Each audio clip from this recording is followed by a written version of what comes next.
What is up, you guys, and welcome back to my channel. So I know I've been missing a little bit from the sit down videos, but here I am. I've been vlogging and stuff, so if you guys are not caught up on all of my vlogs, make sure you go and watch those. But today's video is going to be all about my forensic psychology major. This is going to be a part 2.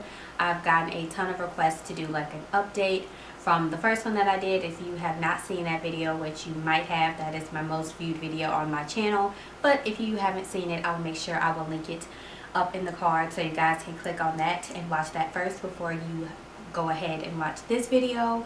But yeah, there have been some changes in terms of like my career choices and things like that. The classes and stuff that I talked about is pretty much the same, but I'll touch on that again in this video.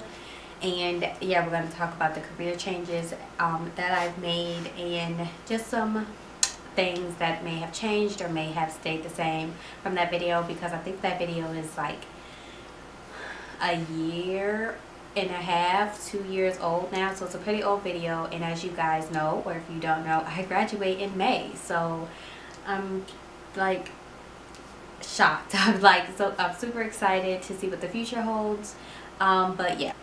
Also, by the time that I upload this video, it'll be like right in the middle of my Black Friday Cyber Monday sale. So if you guys do not know, I do have my own hair business. That is where this hair as well as this scarf is from. I am going to be having a Black Friday / Cyber Monday sale. I say slash because it's going to be the same sale. It's just going to run from 12 a.m. on Friday to 11:59 p.m. on Monday. You get $25 off your entire purchase using the code THANKS, and you do have to make a $25 minimum purchase. I will leave the flyer on the screen, and I will also put that information down in the description box. So by the time you're watching this video, it'll probably be like right in the middle of the sale, but you'll still have time to catch the sale and get some bundles or one of these nice silk scarves.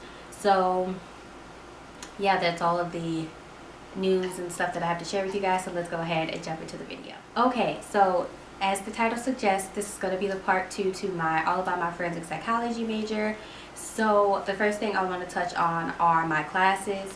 So right now I'm in my major class. I'm in my psychology and the law class, and let me tell you, I love it. I have learned so many things in that class, and we've touched on so many different topics. We've touched on the not guilty by reason of insanity plea. We've touched on juries and how forensic psychologists get involved with the jury process and the voir dire process and jury decision making.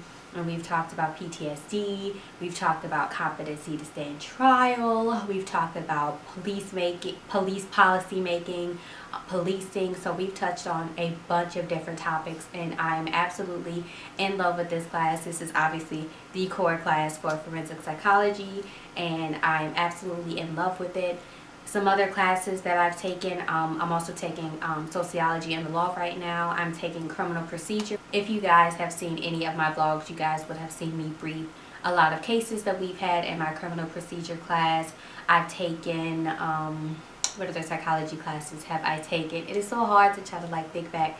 I've taken adolescent development. I've taken psychology of adult aging. Next semester I'm taking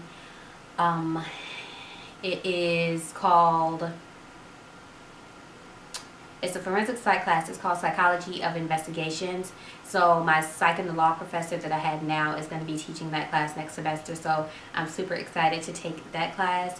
And you guys know that I'm doing my capstone this semester, and my capstone class is my forensic, my psych and the law class. So I did my capstone topic on recidivism rates in veterans who enter veterans courts, and how effective veterans courts are and why we should implement them around the nation. So I've turned in a rough draft for my capstone already, and I've gotten feedback, I'm pretty sure, from my professor. So I just have to go in and edit it and maybe turn in another rough draft, or if there's not a lot of huge corrections that I need to make, then I will go ahead and turn in my final draft once I've done obviously the necessary corrections. So that is super scary, because that is literally the last major thing that I have to do before I graduate in May.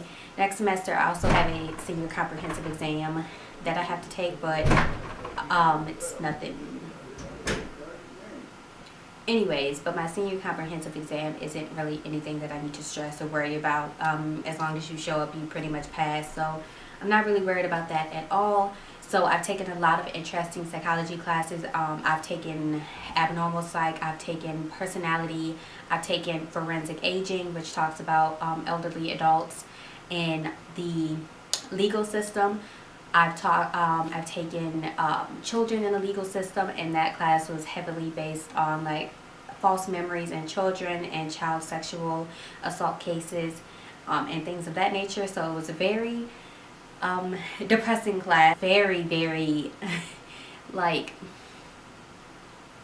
it was just interesting to see how suggestive questioning can create false memories in children, and it was a really interesting but depressing class, but I really did enjoy it. I kept all of my readings and articles and stuff from that class because I mean I'll probably work with children in my field, so you know there's nothing really, can't get away from that. So I do have the option next semester, because I technically only have to register for 3 classes, one being the senior comprehensive exam, which really isn't a class, it's not a credit, but you do have to register for it, so I mean whatever.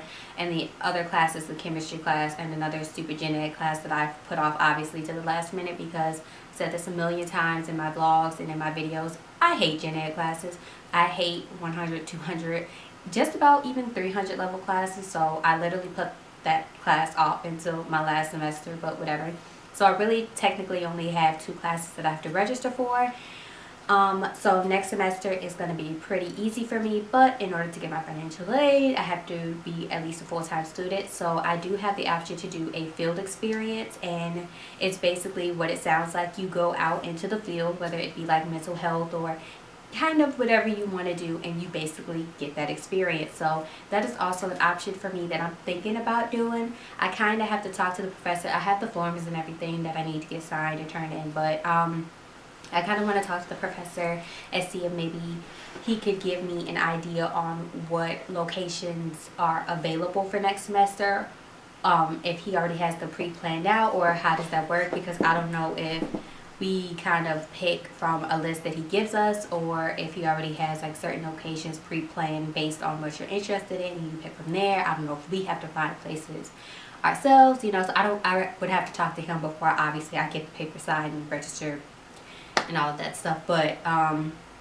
so I do have the option to do a field experience, which I'm honestly considering, like I said, depending on how everything is supposed to, you know, play out and work out and stuff like that. So I have made some career choice changes. I know in my last video I said that I wanted to work for the FBI, and I honestly do not want to do that anymore. One reason being is it is very competitive, and not that I don't believe that I can do it, but it's just a lot of work.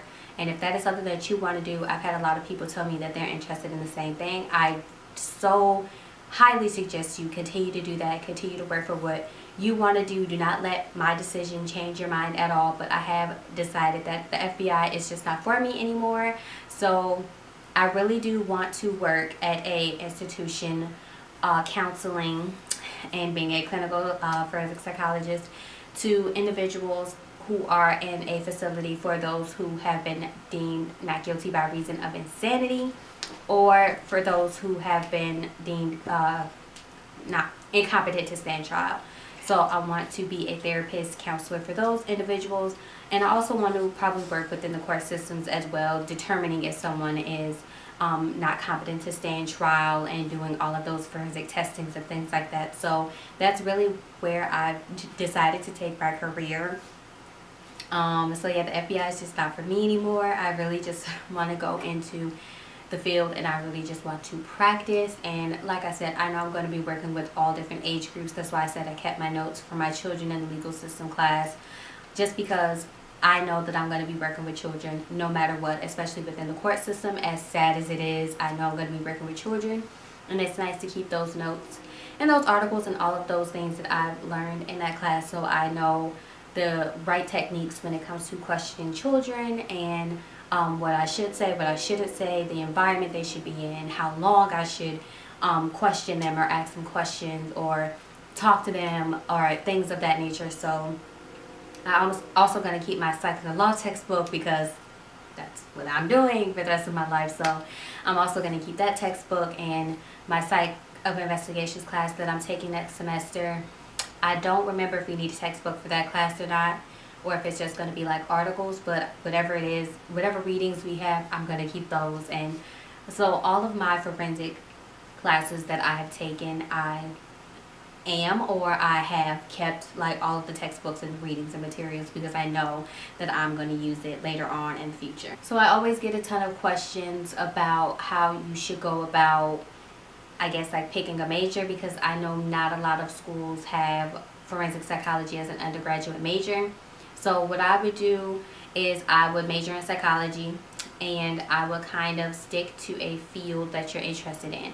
So if you're interested in developmental psychology, then, you know, take your developmental classes. If you're interested in clinical psychology, then take like your abnormal psych and your personality classes. If you're interested in cognitive psych, then make sure you take like your neuro science and things like that classes. So I would major in psychology, and then whatever area of psychology you're interested in, I would take classes catered to that, because remember, you can be in any area of psychology and be a forensic psychologist. My Psych and Law professor is a cognitive forensic psychologist. I want to be a clinical forensic psychologist. So no matter what area of psychology you are in, you are still able to be a forensic psychologist. So whatever interests you the most is what you should stick to and what you should cater your classes around.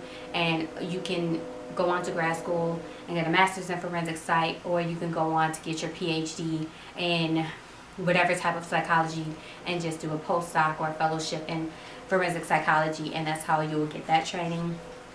It's sad that forensic psychology is not offered at a lot of schools, but hopefully schools start to adopt the program, because it's becoming a really big field and a lot of people are interested in it. So I don't necessarily know what you have to do to bring that major to your class to your school, but maybe if you were interested in forensic psych and you know a few other students who are that are at your school, maybe talk to your psych advisor or professor and, you know, see what you have to do to bring that specific major, or maybe not even a major, maybe even a concentration or something to your school. So yeah, so I feel like this video was pretty short, and if it is, I'm sorry. If you have any other questions, you guys know you can always leave them down in the comments and I will answer those for you. But I just tried to do a follow-up. So yeah, hopefully I covered everything. I covered the classes, my capstone, graduation, my career change, choice. So yeah, like I said, if you have any other questions, make sure you leave those down in the comments and I will answer those. Also, if you guys ever have any other questions and you don't want to leave them down in the comments, you can either, always email me. My email is always in the description box, and I know it says for business purposes only, but if you do genuinely have questions, you guys can always email me and I'll get back to you. Also, my personal social media is in the description box as well. You guys can always follow me on my social media and DM me. Please do not DM me on YouTube because I don't know how to get to those. So if you DM me on YouTube, I will not get it. Well, I mean, I will get it. I just wouldn't know how to check it. So just follow me on like my personal social media and DM me any of your questions and I will answer those as well. Make sure you let me know you're like one of my subscribers, and yeah, I will get back to you. So yeah. Okay, you guys, that is it for this video. I hope you enjoyed it. If you did, give this video a thumbs up. Don't forget to subscribe to my channel before you leave. Also, hit that bell so that you're notified whenever I upload. And also, leave any video suggestions down in the description box, in the comments, because I want to do more sit-down videos. I don't know what to film. So, yeah, I will see you guys in my next video.